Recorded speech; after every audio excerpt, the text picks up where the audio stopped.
In this lecture, we shed light on the most important characters in this play. She stoops to conquer Charles Marlowe, an aristocratic, well-educated, and handsome young man.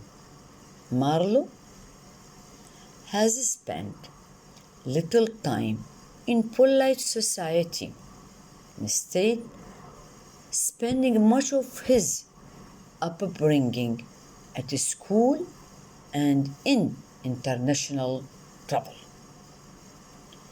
As a result, he lacks self-confidence in social settings and freezes up around women of his own class, who make him incredibly nervous. He often opts instead for seducing lower class women with whom he finds it easier to converse, as they do not intimidate him. Marlowe arrives at Hardcastle's home with his best friend Hastings, having agreed to meet Kate Hardcastle and assess the prospects of marriage. However, he arrives at the Hardcastle's home thinking that it is an inn, having been misdirected by Tony, and the process of untangling the complex mess of misunderstanding that results makes up the bulk of the play's plot. Marlowe falls in love with Kate over several meetings, during which he feels comfortable around her because he thinks her to be of lower class, and by the end of the play they are engaged to marry.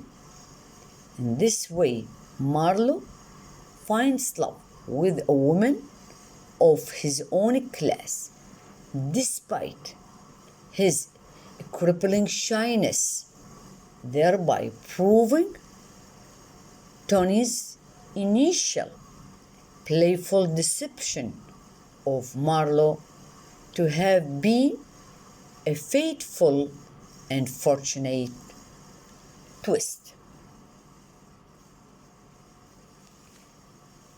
Another character that most of the play based on is Tony Lumpkin.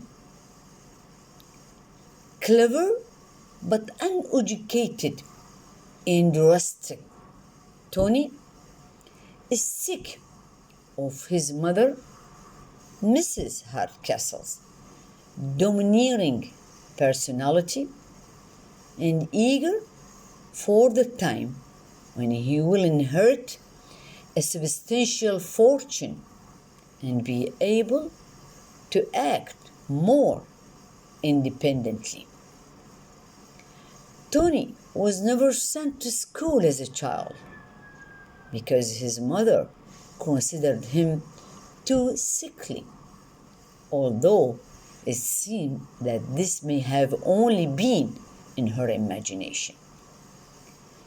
He passes his time by drinking with lower class men from the area, making up humorous songs and playing pranks on his family members, especially his stepfather Hardcastle, who disapproves of Tony's behavior. Tony wants to marry a rustic woman from the area, Beth Bouncer, but his mother hopes to convince him to marry his cousin Constance, which would keep Constance's fortune in the family. Even though Tony is less cultivated than the other characters, he has great stores of natural intelligence. Although his jokes are sometimes crude, he also uses pranks as an equalizer to prove those who think they are better than him wrong. Thank you.